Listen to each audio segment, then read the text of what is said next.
This story is about a lethal alien predator hunting aboard a packed train until it spots a calm human sipping tea and hesitates. The predator boarded the train at Junction 9 with calculated silence. Its frame shifted beneath a cloak of photoreactive armor, a whisper against the sterile hume of the transport. Nobody noticed it step aboard. Not consciously. One or two passengers flinched and glanced toward the doorway, unsure why their stomachs tightened. Evolution, even among prey, sometimes got lucky. 346 beings occupied the Interstellar Express. Families, workers, diplomats, mercenaries. Half asleep, half alert, trusting the private security contractors and reinforced walls.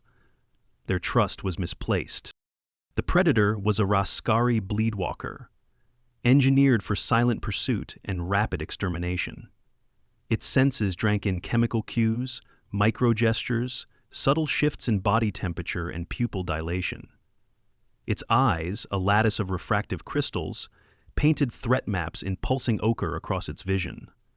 Violence was not just permitted, it was worshipped. It moved toward the central car, where traffic thinned. The closer it got to the crew-only sectors, the fewer distractions, fewer interferences. The bleedwalker sought a worthy challenge, something to justify the risk of hunting here. Most of the passengers had already been assessed and dismissed, too nervous, too soft, too unaware, not enough fear or fight to make the kill elegant. Then, in the third car, its vision halted. The overlay flared crimson, one signature pierced through the haze.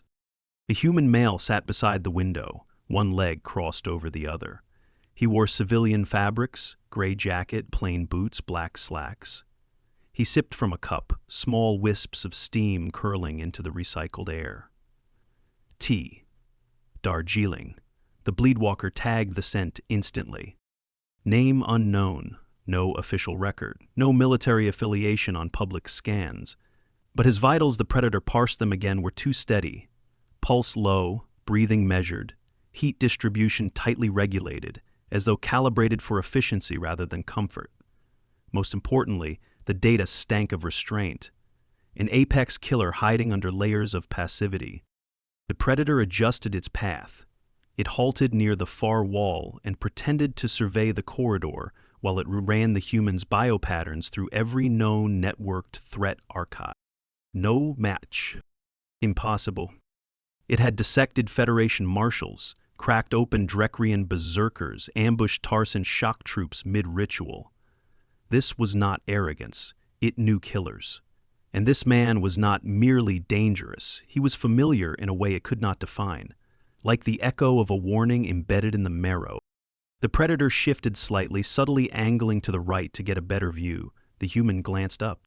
Blue eyes. They met the bleedwalker's sensors with unhurried calm. He looked at it, not through it.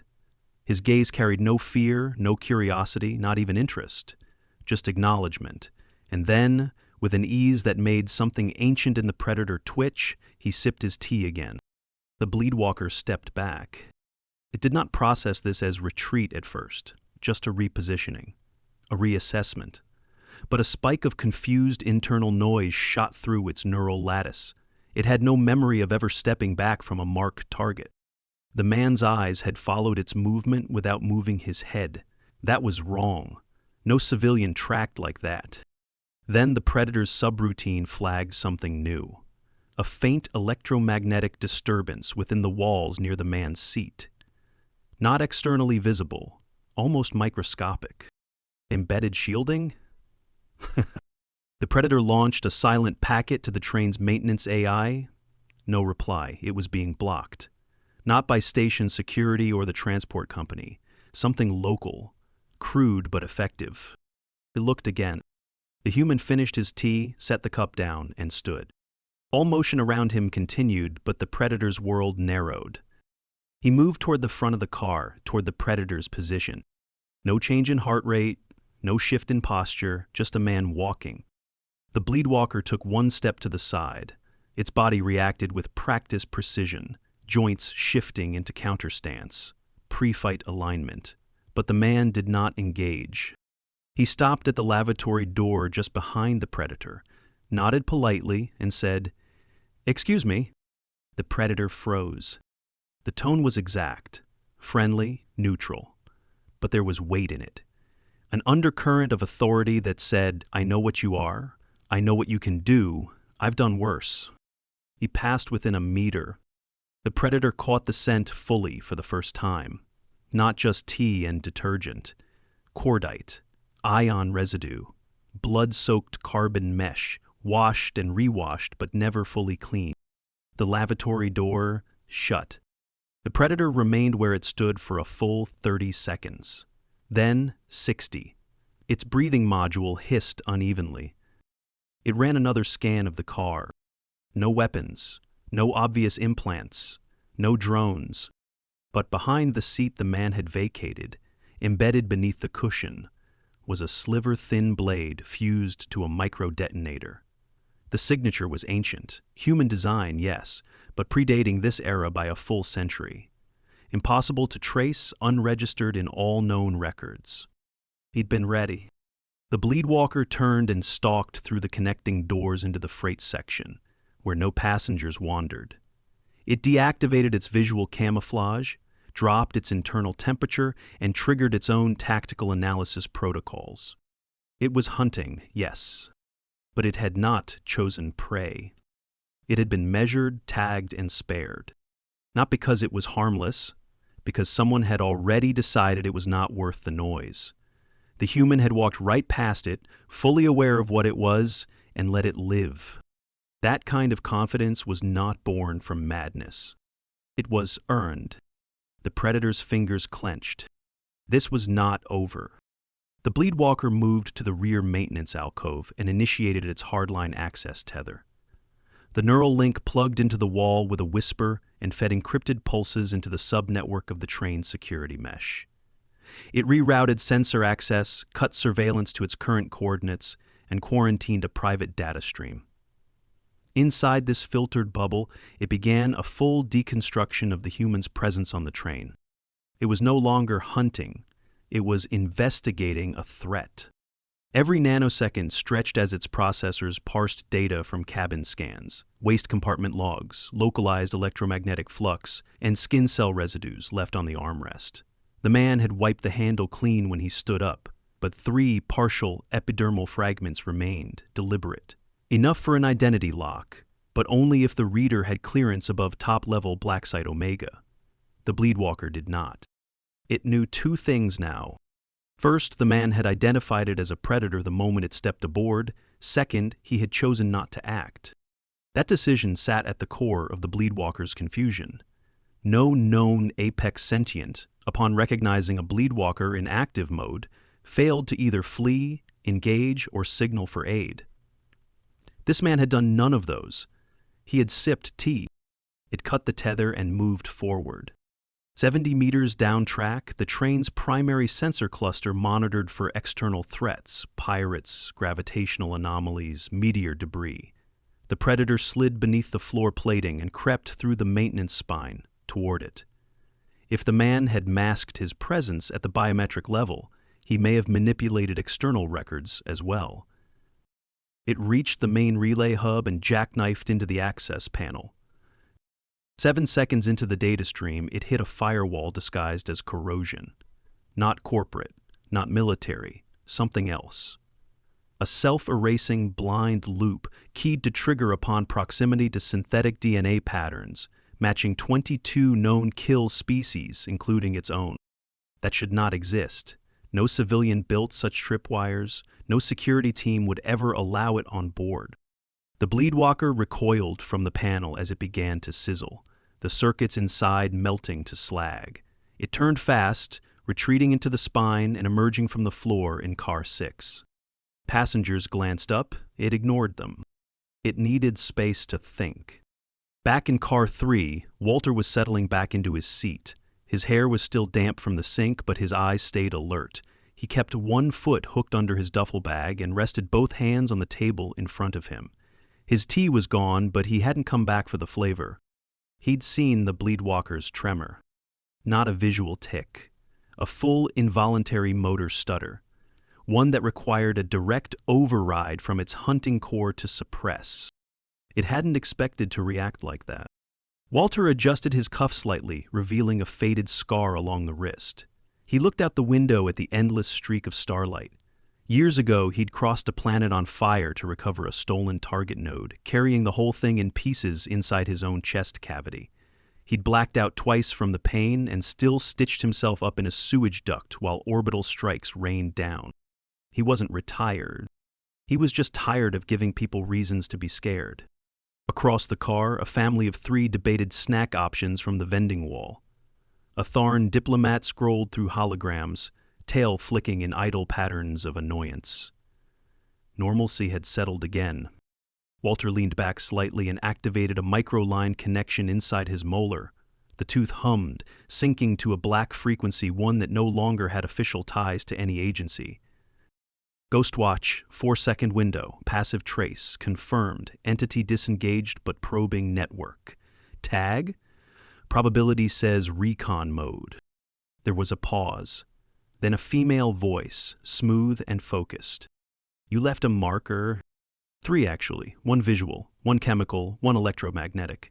He'll find the 3rd in about 8 minutes. Why not terminate? Didn't like the timing, too many witnesses, too many kids? The voice exhaled faint static. Status? Stable, observing. The connection clicked off. Walter closed his eyes. He let his body go slack again, let his face return to the quiet lines of a man who had nothing left to prove. Because monsters like that only came aboard for one reason. They wanted to test the walls. And sometimes the best deterrent wasn't a fight. It was the look in someone's eye that said, "I've ended better than you." The Bleedwalker found the 3rd marker 15 minutes later. It was embedded in the curvature of a support strut above the train's air circulation manifold. A micro-resonator disc, no larger than a dermal stamp, releasing a complex oscillation of synthetic pheromone signatures and micro-vibration codes. The signals mimicked the alert call of a Raskari elder, a dead breed extinct since the Bleedwalker's own emergence. It triggered a cascade of internal memory fragments. Memories that should have been scrubbed. Sounds of the breeding pits. Flashes of molten pain during the grafting of vision lattice. And the cold voice of the surgeon priest telling it. You are the end of evolution. But someone had built this. Someone had studied Raskari neural triggers enough to craft a weapon that was not lethal, but ancestral. The Bleedwalker yanked the disc off the strut. It crumpled into ash between its fingers. Not metal, not plastic. Bioengineered protein strands encoded with self-decomposition, nothing recoverable. It stared down the length of the train again. Back toward car 3. Toward the man. He had played this out like a musician tuning an instrument. Left bait that would rattle the Bleedwalker's mind, not its muscles. Had known where to leave it, how to time it. The human had mapped the creature's response cycle before it had even chosen to stalk. The Bleedwalker no longer felt confusion. It felt something it had no genetic terms for. A strange pressure across its frontal plate. A pulse not of fear, but caution. Like the sense of being in a room with something bigger, older, and not yet angry. The Predator climbed up through a hatch into the service corridor and retreated to the storage bay. It crouched low and accessed its final option. A call to its handler. The pulse signal traveled along deep space relays and bounced off encrypted satellites. It took 60 seconds for a reply. The handler's voice was dry and metallic. You engaged? Negative. Tag? Unknown. He let me go. Repeat. He let me go. Silence. Then description. Male human, no official ID, no military markers. Behavior consistent with suppressed Tier 6 assassin protocols. He used pheromone warfare, psychological dampening. I believe he left markers to test my emotional response. Did you confirm? No. He knew I was watching. He presented calm until I disengaged. Then he moved. Did he deploy weapons? No, he was the weapon. Silence again. Then, abort engagement, redirect to fallback. The Bleedwalker's mandible, no, its facial ridges twitched once. Command override. You fear him. No, said the voice. I respect the utility of surviving an encounter. You've done something rare. You made the right mistake. The signal ended. The predator stayed crouched for another few seconds. Then it crawled back into the floor plating and vanished. The train began decelerating as it neared the orbital corridor over Tyrant's Crescent, a trade hub carved into the shell of a hollowed planetoid. Walter stirred at the shift in inertia but did not rise. His hand drifted casually to the inside pocket of his jacket and lingered. He wasn't expecting an attack, but that hadn't stopped his muscle memory in 2 decades. The predator was still aboard. He could feel it. Somewhere beyond the fabricated calm of polite conversation and softly humming engines, something ancient had coiled back to think. Walter preferred it that way. Some threats vanished when you disarmed them. Others needed to see their failure reflected in silence. Across the aisle, the Tharn diplomat was fussing with a misbehaving data slate. Walter leaned back slightly, eyes half-lidded. A nudge in the pit of his stomach told him this ride wasn't quite over. He tapped his heel twice against the floor. A coded ping bounced through the train's internal comms, piggybacking off maintenance diagnostics. It wasn't a message, it was a sonar pulse, an invisible ripple of electromagnetic noise that mapped everything with intelligence and motive. A shadow flared at the rear, momentary and subtle. Walter didn't need to look. He recognized the temperature gradient, the internal oscillation of threat anticipation. The Bleedwalker hadn't left. It was watching from behind the coolant tanks near the secondary cargo bay. What had changed was its posture. It wasn't trying to kill him anymore. It was trying to understand him. The Bleedwalker hadn't moved for 36 minutes. It had decoupled from combat alert mode and entered an analytical trance, metabolizing the sensory data the human had left behind like breadcrumbs. The blade beneath the seat wasn't for defense. It was a prompt. The embedded scent marker had included traces of Raskari youth hormones, artificially spliced to provoke curiosity and vulnerability. It was a message not of fear, but communication, a dangerous form of empathy. And then the disc above the strut, triggering ancestral echoes not with aggression, but memory. The Bleedwalker had torn apex predators apart in the acid winds of Malash. It had stalked screamers through vacuum corridors with its own jawbone wired into a blade, but never had it faced someone who laid traps to teach, not maim. It shifted in the dark. The idea wormed through its thinking cortex again. What if the human had wanted an audience, not a war? The predator lowered itself to the grated floor and began filtering its own biosigns into a non-aggressive pattern. It released a pheromone strand traditionally used by Raskari scouting units to mark neutral zones. A question. Would the human answer? Walter had already stood and begun walking. He passed the Tharn, nodded once, and made his way to the connecting car door. No one paid him any attention. His boots clicked softly on the deck plating as he moved into Car 5, empty aside from a freighter pilot sleeping off a hangover in seat 12. Walter moved forward again. Car 6 was darker. Lights dimmed for crew rest protocols. At the far end, the freight bulkhead blinked amber with low-pressure warnings. He stopped there, 3 meters from the sealed door. "You're curious," he said. His voice didn't raise. Behind the bulkhead, the Bleedwalker froze. "You didn't fail," Walter added. "You adapted." The predator rose slowly and approached the other side. It made no noise, no aggressive motion. "You can come in," Walter said, "or I can come to you, but I think we're past pretending." The bulkhead slid open with a hiss. Walter stepped inside. The cargo bay smelled like recycled air and ion grease. Between 2 stacked canisters, the Bleedwalker emerged into view. Its armor shifted from black to a muted gray. Not submission, not threat.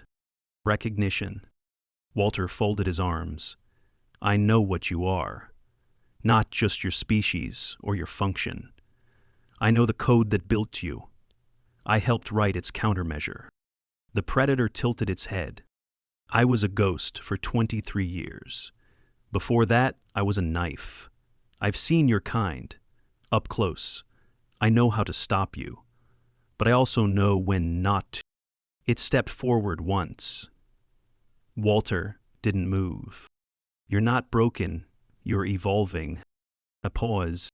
The Predator's visual lattice flickered. Words formed in low light pattern across its chest, a basic display code reserved for high-intelligence targets. Why? Walter exhaled through his nose. Because you hesitated. You could have killed me. You didn't. That makes you a variable, not just a weapon.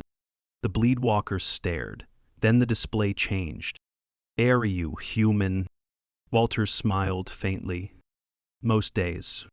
We were not taught you could be this. Neither were we. The lights flickered once as the train hit station orbit. Walter nodded toward the hatch.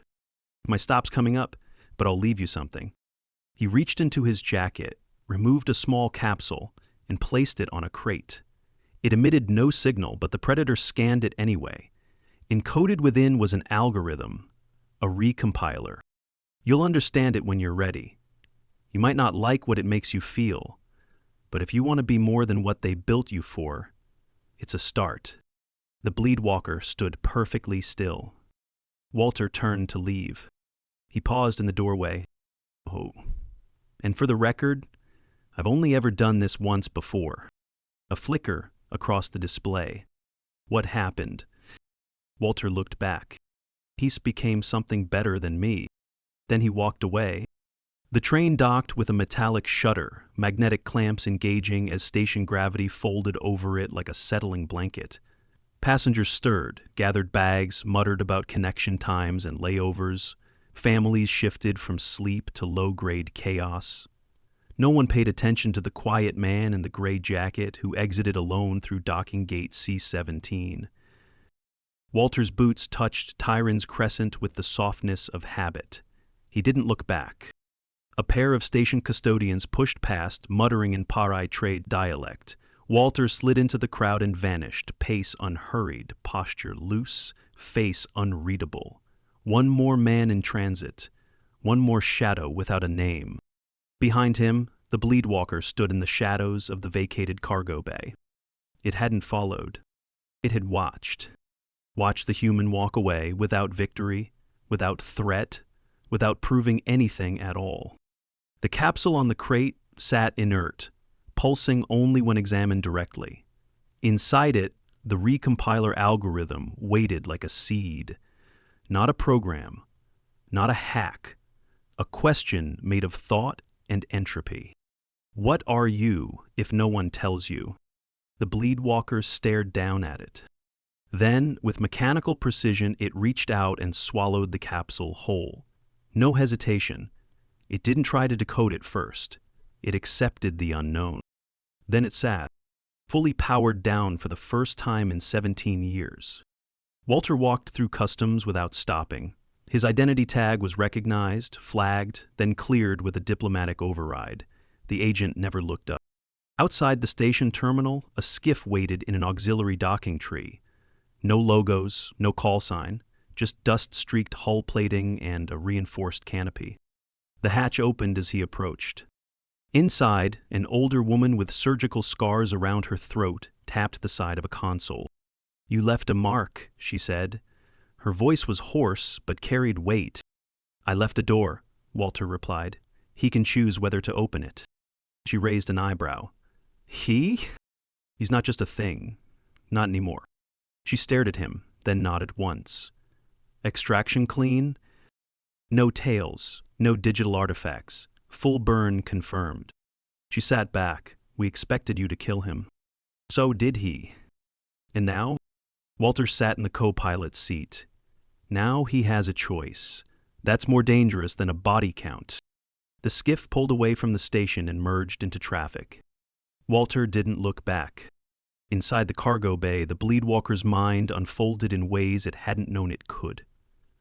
The recompiler tore through not his combat programs, but his decision trees. His definitions. the core schema that told him what mattered and why. It didn't rewrite him. It gave him mirrors. He saw every memory he'd locked away, every kill ordered, every hesitation punished, every doubt erased with fire and speed. He watched his own path like a predator tracking itself through snow. Then the question arrived, "What is your paper?" And for the first time, the Bleedwalker answered with silence. Not confusion, not rebellion. Consideration. It stood, slowly, not because of protocol, because it chose to. It accessed its uplink channel again and rerouted the priority command signal to its handlers. The message was short. Archive, leadened, unit offline. No further contact. Then it burned the channel behind it. No flare, no ceremony. Just freedom. Months passed. Rumors whispered through the black zones and war-torn alleys where intelligence contracts were brokered over broken tables and near-murdered drinks. Stories of a Riscari unit gone rogue, not in destruction, but in disappearance. No bodies. No trail. Only stories. Some said it was hunting slavers along the outer moons of Veccan Reach. Others swore it had been seen teaching planetary militia in the forgotten outposts of the Ash Belt.